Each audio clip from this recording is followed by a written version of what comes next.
এই দেখো, এটা হচ্ছে মানকচু, আর একদম আমি কুচি কুচি করে কেটেছি মানকচুটা, আর খুব সুন্দর টাটকা আর ফ্রেশ ছিল। তো মানকচু তো কেটে নিয়েছি, এবার কিছুটা নারকেলও কুড়িয়ে নিয়েছি। অ্যাকচুয়ালি মানকচুটা কাঁচা বাটা খাবো ভেবেছি।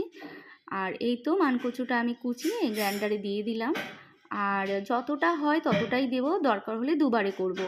আর দিয়ে দিলাম একটু নারকেল কোড়া, আর দিয়ে দিলাম একটু লবণ, আর একটু তো চিনি না দিলেই নয়, সেটাও দিয়ে দিয়েছি। আর জানো তো, আর কটা মনে হয় ধরবে, তো দিয়েই দিলাম। তবে একটুখানি জল কিন্তু দিয়েই আমি করব। আর লঙ্কাটা আমি আলাদা বাটবো সর্ষের সাথে। তো এই তো আমার কিন্তু সুন্দর পেস্ট হয়ে গেছে। আর এই দেখো পাশে বসিয়েছি, একটুখানি অর্ধেক নারকেল ছিল, কি করব, তাই একটু খেজুরের গুড় দিয়ে একটু নারকেলটাও নেড়ে রাখলাম, দেখি মন চাইলে কিছু একটা করে নেব পরে টিফিনের জন্য। আর এই তো কিছুটা নারকেল আমি কোড়া রেখে দিয়েছি, মা বলছিল কাঁচকলার চোকলা বাটা খাবে। আর এই তো এদিকে আমি হচ্ছে সর্ষে, চিনি আর একটু লবণ নিয়েছি, কারণ কচু বাটাটা খেয়ে দেখেছি যে একটু মিষ্টি দরকার আর একটু লবণ দরকার। আর এইবার হচ্ছে সমস্ত কিছু বাটা একসাথে মিশিয়ে একটু সর্ষের তেলটা এক জায়গায় করে ঢেকে রাখলেই কিন্তু ডান।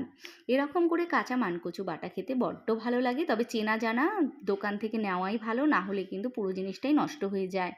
আর আমরা যখন ব্যামে গেছিলাম আসার সময় একটা দোকান থেকে কিনেছিলাম, খুব চেনা জানা। আর মানকচুটা বললো খুব ভালো হবে, তুমি নিয়ে যাও, ভীষণ ভালো। আর আমার বান্ধবী বারবার বলছিল যে ও আগের দিন নিয়েছে, ভীষণ ভালো। সেই বিশ্বাস করেই আমি নিয়েছি, আর সত্যি ভীষণ ভালো হয়েছিল। আর এটা ছিল খাবার সময় ভিডিও, চলো দেখাই আজকে কী মেনুতে হয়েছে। এটা ছিল প্রথম পাতে উচ্ছে আর আলু চচ্চড়ি, টমেটোর ডাল, ডালের সাথে অবশ্যই বড়া, মটর ডালের খাস্তা বড়া, মটর ডাল আর নারকেল, একটু রসুন, একটু আদা, কাঁচা লঙ্কা, সব কিছু দিয়ে আমি বড়াটা বানিয়েছিলাম। এটা ছিল একটু পনির, আর